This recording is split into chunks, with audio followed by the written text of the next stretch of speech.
මැද පෙරදිග කළු රත්තරන් දඩයමේ සැඟවුණු කතාව ඔබ දන්නවද? ලෝක දේශපාලනය කියන්නේ චෙස් ක්‍රීඩාවකටත් වඩා සංකීර්ණ සටන් බිමක්.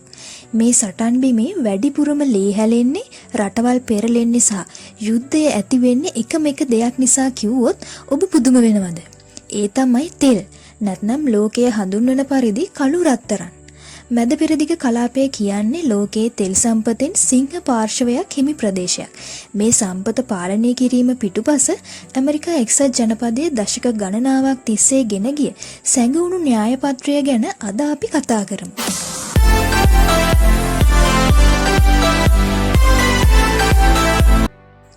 අංක 1. පෙට්‍රෝ ඩොලර් පද්ධතිය. මොකක්ද මේ පෙට්‍රෝ ඩොලර් පද්ධතිය කියන්නේ? මේක තමයි ඇමරිකානු බලයේ රහස. ඇමරිකාවට මැද පෙරදිග තෙල් වැදගත් වෙන්නේ හුදෙක් ඔවුන්ගේ වාහන පදවන්නටම පමණක්ම නෙවෙයි. මෙහි ඇති ප්‍රබලම ආර්ථික අවියවන්නේ පෙට්‍රෝ ඩොලර් පද්ධතිය.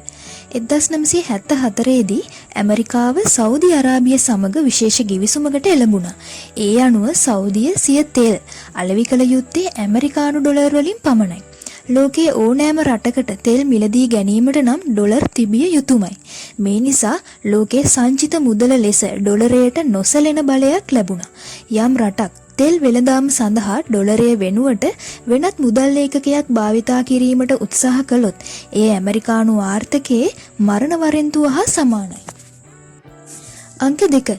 ප්‍රජාතන්ත්‍රවාදයේ නාමයෙන් සිදු කළ මැදිහත් වීම.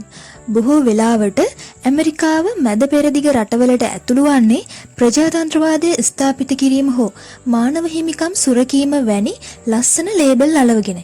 ඒත් ඉතිහාසය දිහා හැරිලා බැලුවොත් එහි යටි අරමුණ තෙල් බව පැහැදිලි වන අවස්ථා එමටයි. මහා විනාශකාරී ආයුධ ඇතැයි පවසමින් ඉරාකය ආක්‍රමණය කළත් එවැනි ආයුධ කිසිවක් හමු වෙලා නැහැ. ඒත් ඉරාකයේ දැවැන්ත තෙල් නිධිවල පාලනය ඇමරිකානු හිතවාදී සමාගම් අතර පත් වුණා. ලිබියාවේ මුවම්මර් ගඩාෆි අප්‍රිකාවටම පොදු රන් මත පදනම් වූ මුදල් ඒකකයක් හඳුන්වා දී තෙල් වෙළඳාම ඩොලරයෙන් මුදවා ගැනීමට උත්සාහ කළා. ඉන් ටික කලකට පසු ඔහු බලයෙන් පහ කර ඝාතනය කෙරුණා.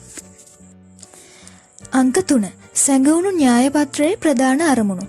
ඇමරිකාවේ මැද පෙරදිග ප්‍රතිපත්තියේ ප්‍රධාන කරුණු 3ක් මත ගොඩනැගී තිබෙනවා. එයින් එකක් තමයි ඇමරිකාවට සහ ඔවුන්ගේ යුරෝපීය මිතුරන්ට බාධාවකින් තොරව අඩු මිලට තෙල් ලබා ගැනීම. අනිත් එක තමයි චීනය සහ රුසියාව වැනි රටවලට මැද පෙරදිග තෙල් සම්පත මත ඇති බලය සීමා කිරීම.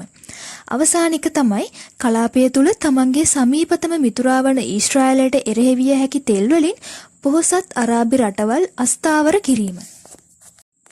අංක 4. භූදේශපාලනික බල අරගලය. මැද පෙරදිග තෙල් පාලනය කිරීම යනු ලෝක ආර්ථිකයේ කරාමය පාලනය කිරීම හා සමානයි. යම් හේයකින් ඉරානය වැනි රටක් හෝමූස් සමුද්‍ර සන්ධිය වසා දැම්මොත් මුළු ලෝකයේම තෙල් සැපයුමෙන් 120ක් නතර වෙනවා. ඇමරිකාව නිරන්තරයෙන්ම උත්සාහ කරන්නේ එවැනි උපාය මාර්ගික ස්ථාන තමන්ගේ හිතවාදී රටවල පාලනය යටතේ තබා ගැනීමට. අංක 5. වර්තමාන තත්ත්වය මොන වගේද? දැන් ලෝකය පුනර්ජනනීය බලශක්තිය දෙසට හැරමින් පවතිනවා. ඇමරිකාවත් දැන් තමන්ගේම ෂේල් ඔයිල් නිපදවා ගන්නා නිසා ඔවුන් මැද පෙරදිග මත යැපීම අඩු කරලා තියෙනවා. ඒත් තවමත් චීනයේ වර්ධනය පාලනය කිරීමට මැද පෙරදිග තෙල් නිෂ්පාදනය ඇමරිකාවට වැදගත්. ඩොලරයේ ආධිපත්‍ය රැක ගැනීමට තවමත් තෙල් වෙළඳාම ඩොලරයෙන් සිදුවිය යුතුමයි. ඇමරිකාවේ මැද පෙරදිග මැදිහත් වීම හුදෙක් ත්‍රස්තවාදය තුරන් කිරීමක් පමණක් නෙවෙයි. එය ඊටා සූක්ෂම ලෙස සැලසුම් කරන ලද ආර්ථික සහ දේශපාලන ක්‍රීඩාවක්.